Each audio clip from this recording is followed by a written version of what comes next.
সম্মানিত উপস্থিতি, এই যে কলমের কথা আমি বললাম, এই কলমের ডাক্তার হচ্ছে ওলি আল্লাহ, ঠিক কিনা? যারা পীর মাসায়েখ, যারা ওলি আল্লাহ, নায়েবে রাসূল, এরা হচ্ছে কলমের ডাক্তার। আপনার কলমটা কিভাবে পরিষ্কার হবে, কিভাবে স্বচ্ছ হবে, কিভাবে আপনার কলমে জিকির জারি হবে, কিভাবে আপনি আল্লাহর রাস্তার একজন প্রতীক হবেন, কিভাবে আমলগুলো করলে আমলে সলেহা নেক আমল হবে মানুষের, সেগুলো আপনি আমি পশ্চিম কালো এগুলো সন্ধান পাবো না। কোরআনে আল্লাহ পাক রব্বুল আলামিন বলেন, ইয়া আইয়ুহাল্লাযীনা আমানুত্তাকুল্লাহা ওয়াত্তাকু ইলাইহি ওয়াসিলা, হে বান্দারা তোমরা যদি আল্লাহকে পাইতে চাও তাহলে একবার ওসিলা তালাশ করো।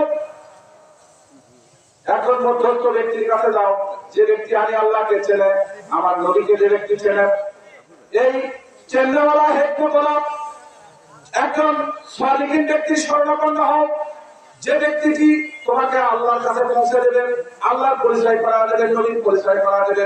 কথা বলেন ঠিক কিনা?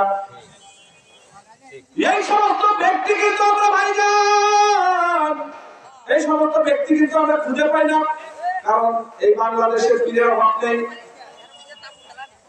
সমস্ত পীর কিন্তু হকের উপরে নয়, কেউ পীর নামে ব্যবসা পাঠায় গেছে। কথা বলে ঠিক কিনা?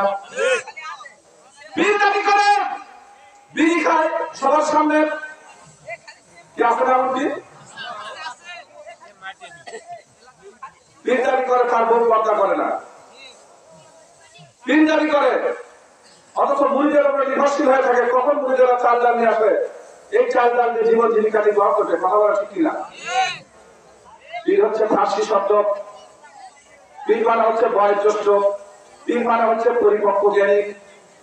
যে কথা বলতেছিলাম, আল্লাহ পাক রব্বুল আলামিন একজন মধ্যস্থকারী ব্যক্তিকে ধরার কথা বলেছেন, যে আপনি একজন মধ্যস্থকারী ব্যক্তির কাছে যান, যে ব্যক্তি আপনাকে আল্লাহ পর্যন্ত পৌঁছায় দেবেন। ভাই আমরা কি গাছে উঠি, শুকনা ডালে পাবে না কাঁচা ডালে পাবে? ভালো করে চিন্তা ভিড় করে বলেন, কাঁচা ডালে পাবে না শুকনা ডালে? গাছে ওঠার পরে যেমন শুকনা ডালে কোনো পাগল পাওয়া যায় না, কারণ জানে শুকনা ডালে যদি পাড়া দেয় তাহলে ওই ডালটা ভেঙে যাওয়ার ভয় আছে। এমনি ভাবে পীর করতে হবে চৈতন্য জেন্দাপীর, যে নিজেও জাহান্নামের রাস্তা ত্যাগ করে জান্নাতের রাস্তায় দাখিল হয়েছে, যে পীর আপনাকে জান্নাতের রাস্তা দেখাইতে পারে, যে পীর আল্লাহর পরিচয় করা দিতে পারবে, যে পীর ভাইজান নবীর পরিচয় করা দিতে পারবে, এইরকম চৈতন্য কাঁচা ডালওয়ালা পীরের শরণাপন্ন হওয়া লাগবে। কথা বলা ঠিক কিনা? যে কথা বলতেছিলাম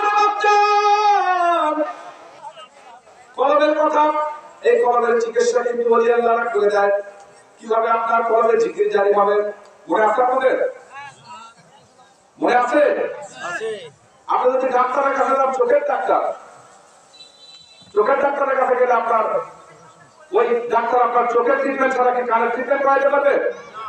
আপনি যদি কানের ডাক্তারের কাছে যান, তাহলে ওই কানের ডাক্তার কি আপনার চোখের ট্রিটমেন্ট করা দিতে পারবে?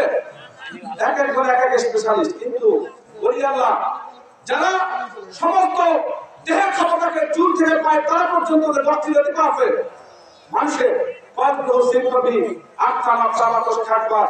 এই 10টা লতিফার খবর তারা জানে। এই জন্য হক্কানি অলির কাছে যেতে হবে, হক্কানি পীরের কাছে যেতে হবে।